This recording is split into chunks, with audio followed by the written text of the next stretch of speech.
Blessed are those who believe without seeing.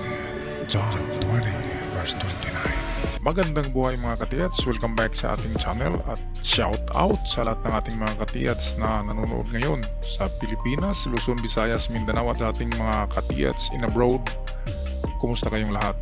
Okay, so narito yung video ni Katiyats sa kanyang treasure site. Atin muna panoorin bago tayo mag-umpisa sa pag-analyze nito. Mula sa X siguro mga 24 inches ang pagitan. Ayun, dot na malaki. Ayan guys. Tapos mga mula dito guys, mga 25 meters guys mula dito. Doon yung mukha ng ahas. Paluki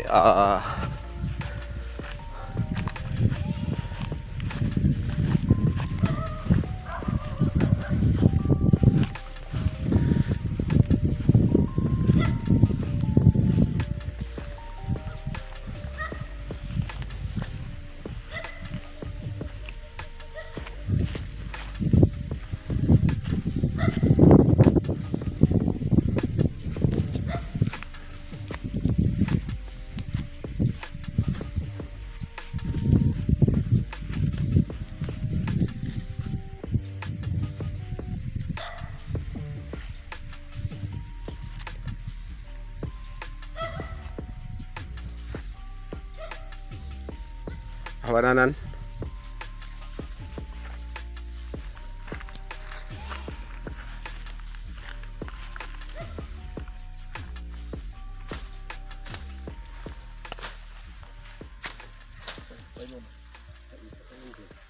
Ada pa yun?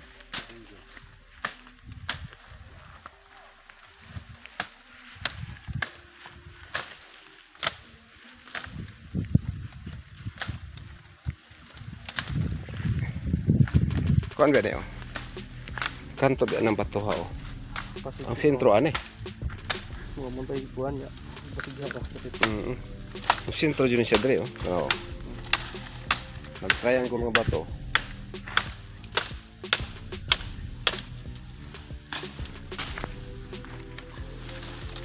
Kiring dari dapit yun kay murag dari ang tudlo niya.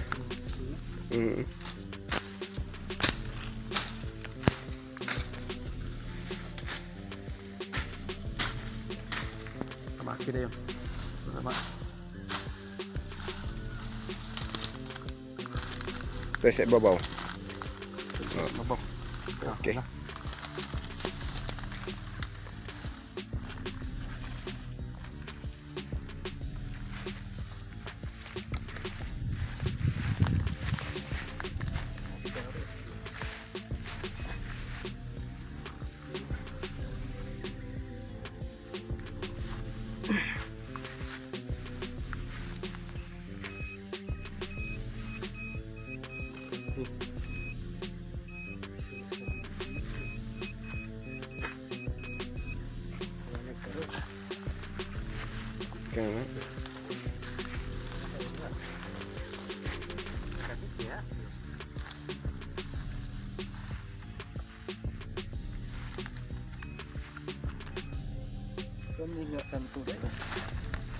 kini may nagtudlo.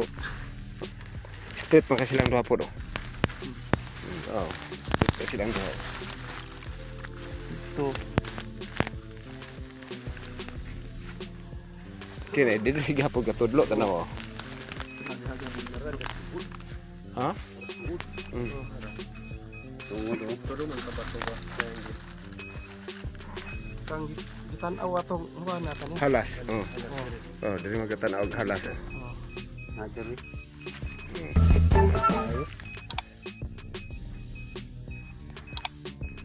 Katong kuan. Kung isa jud. Ang dapat. Oh. Katong kuan. Kaya tabag.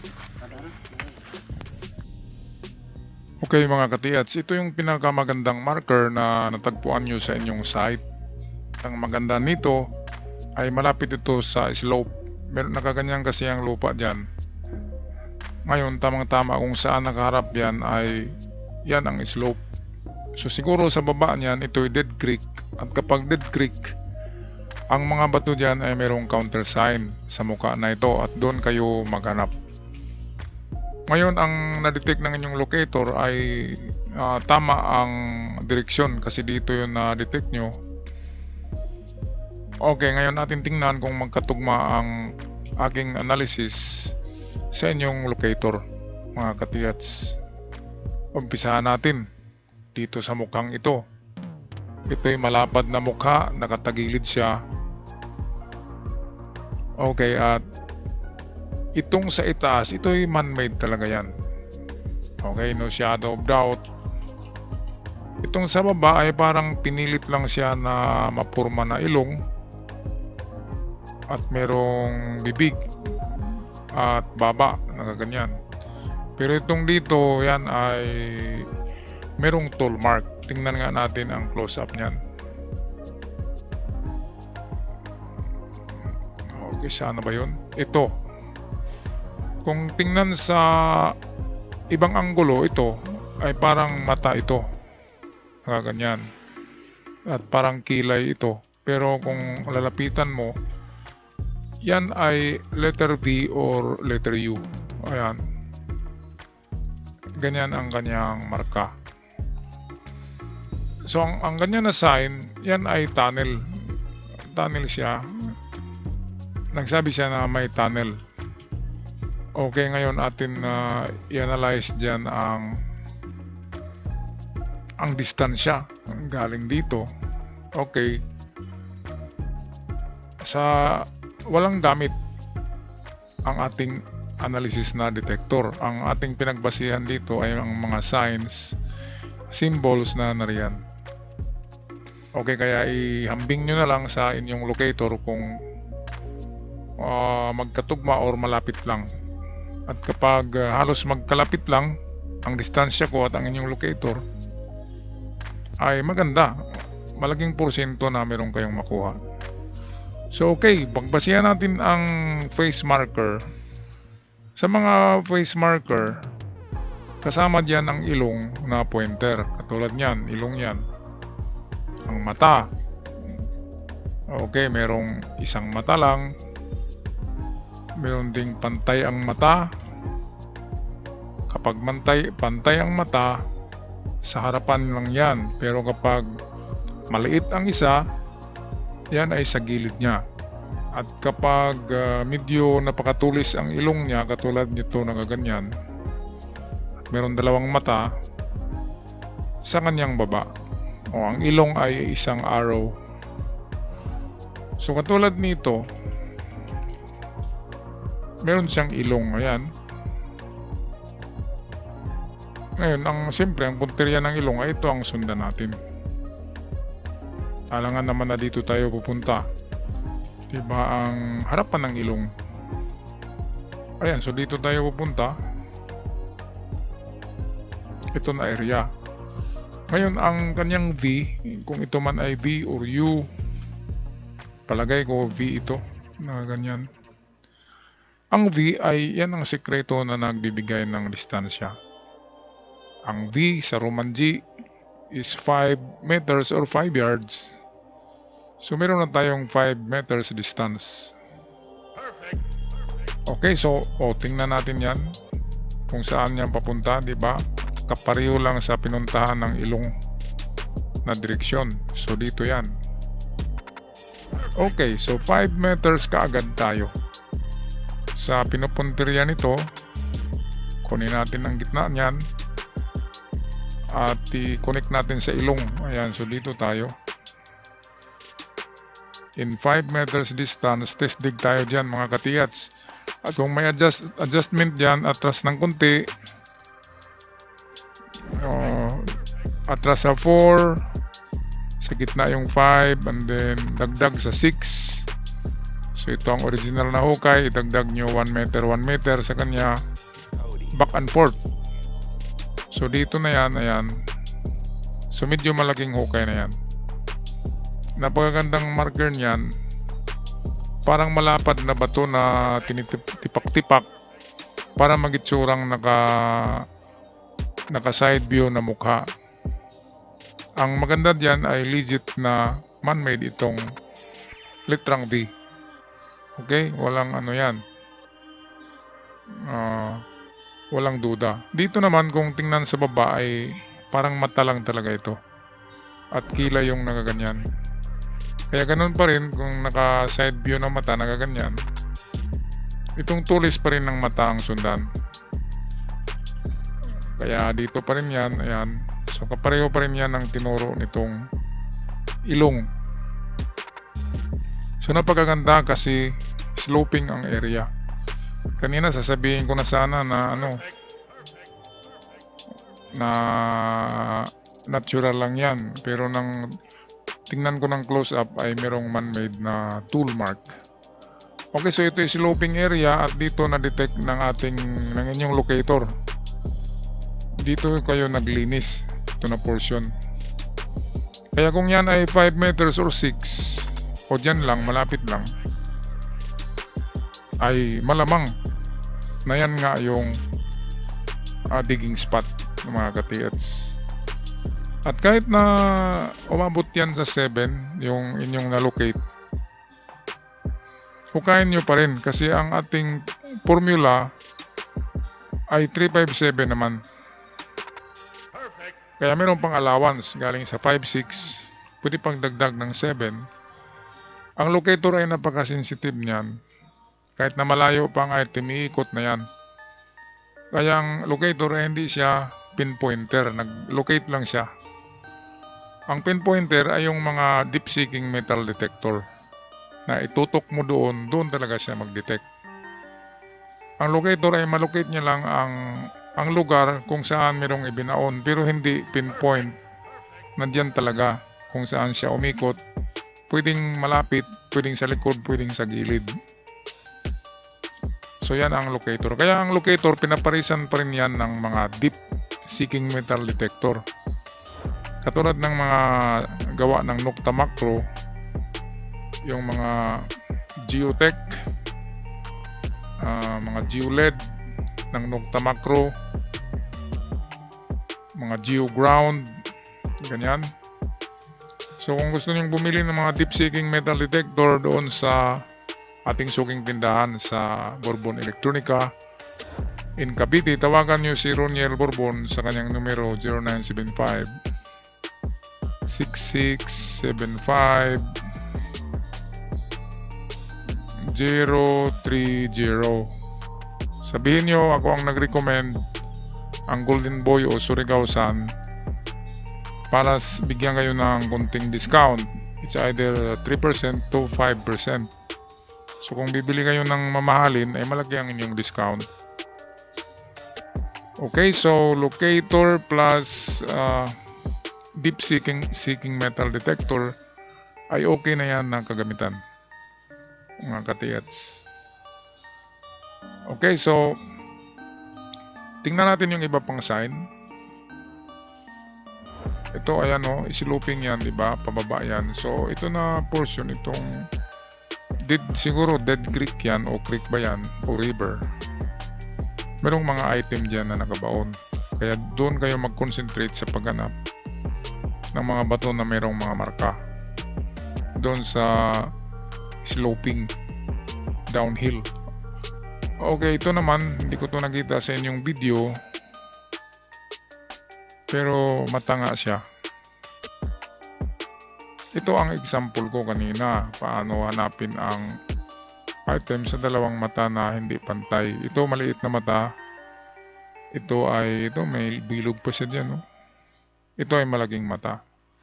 Ngayon hindi yan ginawang matulis kung hindi yan arrow yan, mga ka-TH. Tingnan nito, nagaganyan, arrowhead yan, pero mata siya tingnan. Ngayon pinupuntiryan yan ay ang kanan or east. Okay, ang distansya na gagamitin natin dyan ay 357 kasi hindi given yung distansya dyan. So ang mga 357 yan ang mga distansya na maraming nakuha, kaya yan ang ating formula. So test dig kayo sa 3, test dig din sa 5, At test dig din sa 7. Tatlong test dig lang yan. Pampapawis lang yan, exercise lang. Meron akong narinig na test dig daw tayo palagi. Ano bang gusto niyo mga katiyats? Hukay kagad kayo hanggang kwan? Hanggang sentro ng planet Earth. Kaya yun ang pagkakamali ng mga nagtitreasurant na iba. Akala nila yun na yung digging spot. Kaya kahit walang sign na maganda, ay hinukay-hukay nila yan hanggang umabot sila sa 20 to 30 meters. So anong nakuha niyo? Buhangin ng dagat. Kasi nasa ano na kayo? Sea level na kayo. Sa kapanahonan pa ni Noah. Kaya nakakuha kayo ng mga buhangin ng dagat. Kasi underwater, under sea level na ang inyong hukay kasi sobrang ng lalim. At meron din na rin mga fossilized shell na kapanahonan pa ng Biblia. Kaya tayo mag-test dig, yan ang rason para hindi tayo maghukay ng malalim. At kapag wala kayong makita talaga na man-made object, katulad ng bute, ng jar, ng plato, ng helmet, ng bayoneta, ng samurai ng Hapon. Kapag walang ganyan na makikita nyo at mga bato lamang at walang marka na mga bato, maliban na kung bato ay may marka. Pero kapag wala, ay huwag nyo nang ipatuloy kasi darating na kayo sa kinakailaliman ng mundo at walang makukuha. Kaya yun ang purpose ng ating test dig. Paglampas natin ng 3 meters na wala pa rin, test dig natin ay 2 to 3 meters lang. Pagdating sa 3 meters, wala pa rin kayong nakitang man-made or backfill na lupa. Ang black soil ay nasa ibabaw lang yan. Nasa half meter galing sa surface. Kung ito yung lupa nyo, ang black soil ay half meter lang yan. Pagka hukay nyo ng 1 meter, wala ng black soil. Pero kung natagpuan nyo ang black soil sa 3 meters or 4 meters, yan ay intentionally na nilagay diyan as a marker. Or kung uling yan or carbon, yan yung shield or deterrent ng detector. Hindi ma-detect ang item dahil mayroong carbon. Kaya yan ang purpose na bakit naglagay ang mga Hapon ng uling o carbon in 5 or 4 meters deep.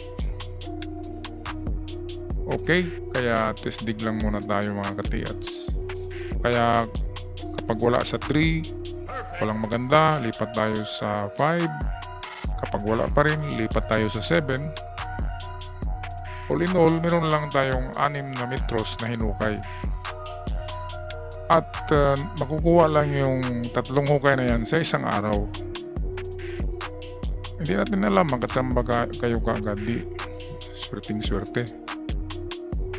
Okay, so ito, balikan natin to. Ayan no, man-made yan. Siguro talagang V ito. Tingnan nyo to dito. Makikita pa yung ano niya, tool mark na ganyan. Siguro natibag tong portion dito. Baka nung unang panahon, ganyan talaga yan. Kaya diyan nga yung punteriya niya. In 5 meters. Distance equivalent to 1 pole of Japanese standard. Kanilang 1 pole, isang stick yan na 5 meters ang haba. Yan ang kanilang parang batikobre nang magsukat sila ng kanilang mga hukay. Okay, so yan lang aking analysis sa inyong site mga katiyats. Magandang treasure site at sana ay swertein kayo dyan. Okay, magpaalam na. God bless you. Cody.